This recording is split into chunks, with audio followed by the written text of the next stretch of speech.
என்னதான் ஈரானுக்கும் யூஎஸ்க்கும் பஞ்சாயத்து போயிட்டு இருந்தாலும் ட்ரம்ப் சைட்லேருந்து ஏப்ரல் 6ஆம் தேதி வரைக்கும் கெடு கொடுத்துருந்தாலும் கார்க் ஐலாண்டை பற்றி இப்போ வந்து பயங்கரமாக பேசிட்டு இருக்காரு. பட் இதெல்லாம் வந்து முன்னாடியே நடக்கும்னு சொல்லிட்டு அவங்க ஏற்கனவே சமிக்கைகள் கொடுத்துருக்காங்க. பட் யாருமே அதை நோட்டீஸ் பண்ணல.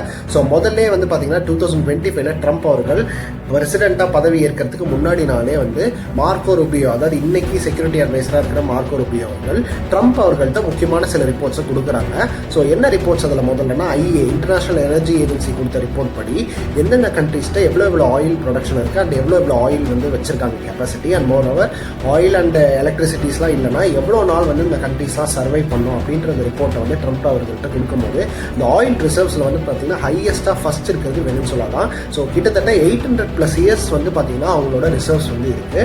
அண்ட் ரெண்டாவது வந்து பார்த்தீங்கன்னா சவுதி அரேபியா, அண்ட் மூணாவது வந்து பார்த்தீங்கன்னா ஈரான். ஸோ 9வது இடத்துல தான் வந்து பார்த்தீங்கன்னா யூஎஸ்ஏ இருக்குது. அண்ட் கிட்டத்தட்ட அவங்களோட ரிசர்வ்ஸ் வந்து பார்த்தீங்கன்னா ஒரு 12 வருஷத்துக்கு தான் இருக்கும்.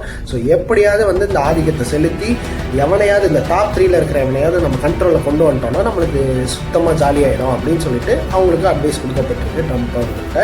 ரெண்டாவது விஷயம் வந்து பார்த்தீங்கன்னா rare earth minerals. So rare earth மினரல்ஸை யார் ஹோல்டு பண்ணுறாங்களோ அவங்க தான் வந்து பார்த்தீங்கன்னா டிஃபென்ஸ் செக்டர்லேருந்து அண்ட் டெலிகம்யூனிகேஷன் செக்டர் வரைக்கும் எல்லாத்துலேயுமே வந்து ராஜாவாக இருக்க முடியும். அதில் யாருன்னா அவங்க தான். ஸோ சைனா வந்து பார்த்தீங்கன்னா மைனிங்காக இருக்கட்டும், ப்ரொடக்ஷனாக இருக்கட்டும், மேனுஃபேக்சரிங்காக இருக்கட்டும், ரிஃபைனிங்காக இருக்கட்டும், இது எல்லாத்தையுமே வந்து பார்த்தீங்கன்னா அவங்க தான் கம்ப்ளீட்டாக வந்து மார்க்கெட் ஷேர் வந்து ஸ்டாண்ட்ஸ் அட் டாப். ஸோ இதுலேயே வந்து பார்த்தீங்கன்னா ஒரு கண் இருக்குது அவங்களுக்கு.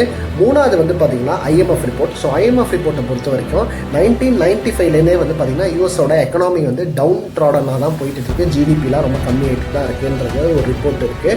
அண்ட் மோர் ஓவர் இன்னைக்கு எமர்ஜிங் நேஷன்ஸாக இருக்கிற நேஷன்ஸ் அப்படின்னு பார்த்தீங்கன்னா கண்டிப்பாக இந்தியா அப்படின்னு சொல்லலாம். எந்த ஒரு கண்ட்ரியும் 6.7 நியர்லி 6% ஜிடிபி வந்து க்ரோத் கொடுக்குற ஒரு கண்ட்ரி இப்போ இருக்கிற நேஷன்ஸில் எதுவுமே இல்லை, இந்தியா தான் இருக்குது அப்படின்ற ஒரு கண்ணையும் அவங்க வச்சுருக்காங்க. ஸோ இந்த ரிப்போர்ட்ஸ்லாம் யூஎஸ்ஆன ட்ரம்ப் அவர்கள்ட்ட கொடுத்தோன்னே இதெல்லாம் டார்கெட் பண்ணி ஃபர்ஸ்ட் வெனிசுலாவை கேப்சர் பண்ணார். என்ன நடந்துச்சு, இப்போ வரைக்கும் என்ன நடக்குதுன்றது தெரியும். அண்ட் இந்த ஈரான் வாருக்கு ஒரு 2 வாரம் முன்னாடி வந்து பார்த்தீங்கன்னா ரீசெண்டாக மார்க்கோ ரூபியோ செக்யூரிட்டி அட்வைசர் அவர்கள் என்ன பேசியிருக்காரு முனிச் கான்ஃபரன்ஸில் அப்படின்னா, ஸோ கிட்டத்தட்ட நாங்கள் வந்து 1945 முன்னாடிலாம் வெஸ்டர்ன் காலனி அப்படின்றது பயங்கரமாக பரவி கிடக்கும் எல்லா பார்ட்ஸ் ஆஃப் வேர்ல்டையும். ஆனால் 1945 இந்த கம்யூனிசம் வந்ததுக்கு பிறகு எங்கேயுமே வந்து பார்த்தீங்கன்னா இந்த வெஸ்டர்னைசேஷன் அப்படின்றதே இல்லாமல் போயிடுச்சு. அண்ட் மோர் ஓவர் இதனாலே வந்து பார்த்தீங்கன்னா யூஎஸ் அண்ட் யூரோப்போட எக்கனாமிஸ்லாம் டிக்ளைன் ஆகிட்டு இருக்கு. ஸோ இதை நம்ம இன்க்ரீஸ் பண்ணோம்னா காசால நம்ம எப்படி போய் வந்து அவங்கள வந்து காப்பாற்றணுமோ மக்களை பார்பரிசம்லேருந்து கண்டிப்பாக எல்லாரையும் நம்ம காப்பாற்றணும். This is the path we travel அப்படின்ற மாதிரியே வந்து பார்த்தீங்கன்னா 2 வாரம் முன்னாடி சொல்லியிருந்தாரு. அதே 2 வாரம் கழிச்சு ஈரான் வார் தொடங்குது. ஸோ கனெக்டிங் த டாட்ஸ் தான் இது எல்லாமே. ஸோ இதெல்லாம் நடக்குது. அண்ட் இது மாதிரி தான் வந்து ஃப்ளோவே யூஎஸ் வந்து கேரி பண்ண போகிறாங்க இன் ஃபியூச்சரில் அப்படின்றத நீங்கள் தெரிஞ்சுக்கணும்.